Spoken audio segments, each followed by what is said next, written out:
Super താരം വിജയുടെ മകൻ ജെയ്സൺ സഞ്ജയ് ആദ്യമായി സംവിധായകന്റെ വേഷത്തിലെത്തുന്ന സിഗ്മ എന്ന ചിത്രത്തിന്റെ ആദ്യ ഗാനം പുറത്തിറങ്ങി. യുവതാരം സുന്ദീപ് കിഷൻ നായകനാകുന്ന ബിഗ് ബജറ്റ് ചിത്രം നിർമ്മിക്കുന്നത് പ്രമുഖ നിർമ്മാണ കമ്പനിയായ ലൈക്ക പ്രൊഡക്ഷൻസ് ആണ്. സംഗീത സംവിധാനം നിർവഹിക്കുന്നത് ഹിറ്റ് മേക്കർ തമൻ എസ് ആണ്. ടൊറന്റോ ഫിലിം സ്കൂളിൽ നിന്ന് ഫിലിം പ്രൊഡക്ഷനിലും ലണ്ടനിൽ നിന്ന് തിരക്കഥാരചനയിലും പഠനം പൂർത്തിയാക്കിയ ശേഷമാണ് ജെയ്സൺ തന്റെ ആദ്യ സംവിധാന സംരംഭവുമായി എത്തുന്നത്. സാങ്കേതിക മികവിന് പ്രാധാന്യം നൽകിയാണ് ചിത്രം ഒരുക്കിയിരിക്കുന്നതെന്നാണ് അണിയറ പ്രവർത്തകരുടെ വിലയിരുത്തൽ. പ്രവീൺ KL എഡിറ്റിംഗും കൃഷ്ണൻ വസന്ത് ഛായാഗ്രഹണവും നിർവഹിക്കുന്ന ചിത്രത്തിന്റെ VFX കൈകാര്യം ചെയ്യുന്നത് ഹരിഹര സുധനാണ്.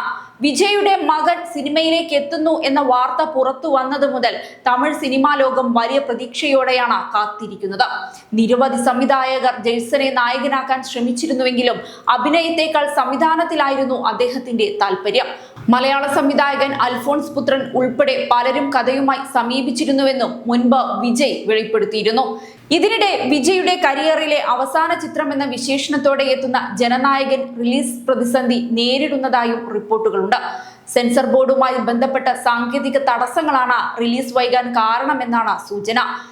വിനോദ് സംവിധാനം ചെയ്യുന്ന ചിത്രത്തിലെ ഗാനങ്ങൾ ഇതിനോടകം സോഷ്യൽ മീഡിയയിൽ ശ്രദ്ധ നേടിയിട്ടുണ്ട്. രാഷ്ട്രീയ പ്രവേശനത്തിനു മുൻപുള്ള വിജയുടെ അവസാന ചിത്രം എന്ന നിലയിൽ ജനനായകൻ വലിയ പ്രതീക്ഷകളോടെയായിരുന്നു ആരാധകർ കാത്തിരുന്നത്.